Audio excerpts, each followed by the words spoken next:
अस्सलामु अलैकुम वरहमतुल्लाह। मैं हूं डॉक्टर फ़हीम। आज मैं बात करने वाला हूं रोज़े के टॉपिक पे। रमज़ान की आमद है। कुरान पाक में अल्लाह ताला का हुक्म है, ऐ ईमान वालों, तुम पर रोज़े फ़र्ज़ कर दिए गए हैं जैसे तुमसे पहले लोगों पर फ़र्ज़ किए गए थे, ताकि तुम मुत्तकी बन जाओ। अब रोज़ा फ़र्ज़ तो कर दिया गया है, अल्लाह ताला की तरफ से रखना ही रखना है, हमें इसमें दो राय नहीं है कि छोड़ने की कोई गुंजाइश हो।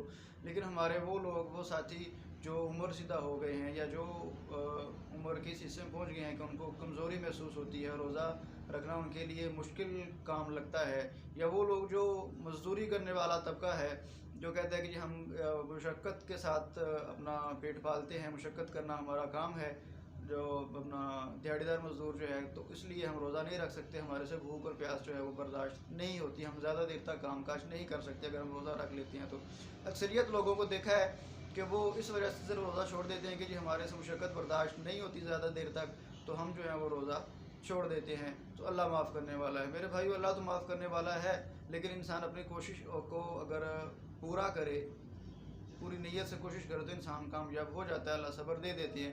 लेकिन उस हवाले से आज एक ऐसी मेडिसिन का जिक्र करने जा रहा हूँ कि अगर वो मेडिसिन आप खा लेंगे, अपना यूज़ कर लेंगे, तो आपको रोज़े की जो भूख और प्यास की शिद्दत है उससे आपकी बचत हो जाएगी, वो आप काफ़ी देर तक बगैर खाए पिए रह सकते हैं। असल में उस मेडिसिन का काम उन लोगों के साथ है जो ज़्यादा देर तक खेलने वाले हैं, क्रिकेट के प्लेयर हैं, हॉकी के हैं या फुटबॉल के हैं, या बहुत ज़्यादा उनको खेलना अपना खेलने का काम उनका, ज़्यादा देर तक वो खा भी नहीं सकते दरमियान में, तो वो लोग इस मेडिसिन को इस्तेमाल करते हैं ताकि वो ज़्यादा देर तक खेल सकें, उनका स्टेमिना ज़्यादा देर तक बहाल रहे, वो ज़्यादा देर तक भूख और प्यास बर्दाश्त कर सकें। तो इस मेडिसिन को अगर हम यहाँ भी अप्लाई करेंगे तो यकीनन ये 100% नतीजा देगी। अगर आप सहरी के टाइम इसकी खुराक आप ले लें तो उम्मीद है कि इंशाल्लाह आपका सारा दिन जो है वो बग़ैर भूख और प्यास के गुजर जाएगा और आपको बड़ी आसानी से आप अल्लाह के साथ खुशू के साथ इबादत कर सकेंगे। जी हाँ, तो नाज़रीन, उस मेडिसिन का नाम है स्ट्रैकोलिया। ये आपने मदर टेक्चर फॉर्म में लेनी है। इसके आप 20 से 30 ड्रॉप्स आप अपनी उम्र के हिसाब से, अगर कोई बड़ी उम्र का है तो वो 30 ड्रॉप्स ले ले, अगर कोई छोटी उम्र का है तो 20 ड्रॉप्स ले ले।